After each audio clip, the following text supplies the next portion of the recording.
வணக்கம். தமிழ் வெற்றிலை சமையலுக்குள்ள போகலாம் வாங்க. நம்மளோட சேனல் நீங்கள் ஃபஸ்ட் டைமாக பார்க்குறீங்க அப்படின்னா சப்ஸ்கிரைப் பண்ணுங்கள், பெல் ஐக்கானை கிளிக் பண்ணுங்கள், ஆல் பட்டனையும் செலக்ட் பண்ணி விட்டுருங்க ஃப்ரெண்ட்ஸ். அப்போ தான் நான் நாளைக்கு போடுற வீடியோஸ் உங்களுக்கு கிடைக்கும். வாங்க வீடியோக்குள்ளே போகலாம். இன்றைக்கி வந்துட்டு நம்ம ஒரு அருமையான மாம்பழத்தை வச்சு மில்க் ஷேக் பார்க்க போகிறோம். அது எப்படி பண்ணுறதுன்னு பார்க்கலாம். ஒரு மாம்பழத்தை நல்லா தோல் சீவி எடுத்துக்கோங்க. இதில் மாம்பழத்தில் வந்துட்டு பீட்டா கரோட்டின், விட்டமின் சி அதிகமாக இருக்கனால அது வந்து நம்ம உடலில் செய்கிறதில் நமக்கு வந்து நோய் எதிர்ப்பு சக்தியை அதிகப்படுத்தி உடல் வலிமை பெறத்துக்கு செய்யுது. இதில் விட்டமின் ஏ இருக்கனால கண்ணுக்கு இது வந்து ரொம்பவே நல்லது. அதே போல் மாம்பழத்தில் வந்து நார்ச்சத்து இருக்கனால மாம்பழம் வந்து சீக்கிரமாக செரிமானம் ஆகிறதுக்கு ரொம்ப ஹெல்ப் பண்ணுது. மாம்பழம் சாப்பிட்டீங்க அப்படின்னா தோல் மினுமினுப்படையும். ஏன் அப்படின்னா இதில் வந்து கொலஜின் அப்படின்னு சொல்லிட்டு ஒரு புரத உற்பத்தி இருக்கனால அது வந்து நம்ம உடல் ஆரோக்கியத்துக்கும் தேக ஆரோக்கியத்துக்கும் தோல் மினுமினுப்புக்கும் ரொம்பவே ஹெல்ப் பண்ணுது. இப்போ வந்து நல்ல தோல் உரிச்சாச்சு. இதை வந்துட்டு நல்லா கட் பண்ணிட்டு உள்ளே சேர்த்துக்கலாம்.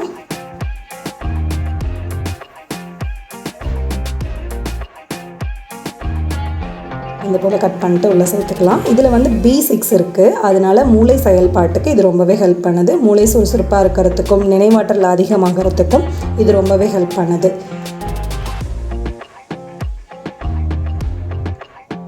இப்போ இதை எல்லா பக்கம் சதையெல்லாம் எடுத்து நல்லா கட் பண்ணி உள்ளே சேர்த்துக்கலாம். இது வந்துட்டு கொஞ்சம் வந்துட்டு அளவோடு சாப்பிட்டீங்க அப்படின்னா வெயிட் வந்து இன்க்ரீஸ் ஆகாது. கொஞ்சம் கண்டினியூஸாக எடுத்துகிட்டே இருந்தீங்க அப்படின்னா இதில் வந்து வெயிட் இன்க்ரீஸ் ஆகும். இதில் வந்துட்டு சுகரோட லெவல் அதிகமாக இருக்கனால சுகர் பேஷண்ட் கொஞ்சம் கம்மியாக சாப்பிட்றது ரொம்பவே நன்மை தரும். இப்போ வந்து நல்லா கட் பண்ணி பீசஸை உள்ளே போட்டாச்சு. இப்போ வந்துட்டு ஃப்ரெஷ்ஷாக இருக்கிற க்ரீம் சேர்த்துக்கலாம். வெனிலா க்ரீமில் எடுத்திருக்கேன் நான், வெனிலா ஃப்ளேவர். அந்த ஐஸ்கிரீம் வந்துட்டு உள்ளே சேர்த்தாச்சு. இப்போ நல்லா காய்ச்சி ஆற வச்சு 1 டம்ளர் அளவு பால் உள்ளே சேர்த்தாச்சு. அதுக்கப்புறம் கொஞ்சம் ஐஸ் க்யூப் சேர்த்துக்கலாம்.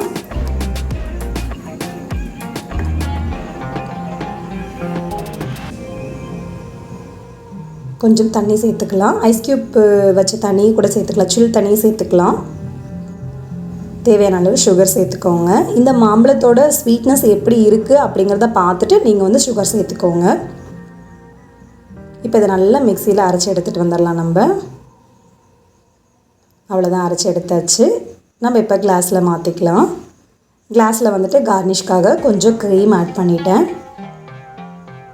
அதுக்கப்புறம் ஐஸ் க்யூபு, அதுக்கப்புறம் அரைச்சி வச்சு மில்க் ஷேக் உள்ளே சேர்த்துக்கலாம்.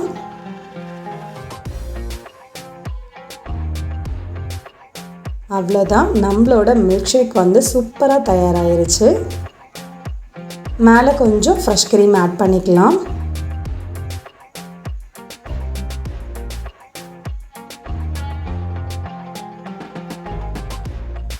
அவ்வளோதான், ஆட் பண்ணியாச்சு.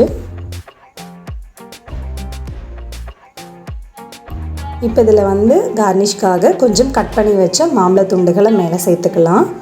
இதில் வந்து இரும்பு சத்து நிறைய இருக்கனால பிளட் கவுண்டிங் லெவல் குறைவாக இருக்கிறவங்க மாம்பழம் சேர்த்துக்கலாம்.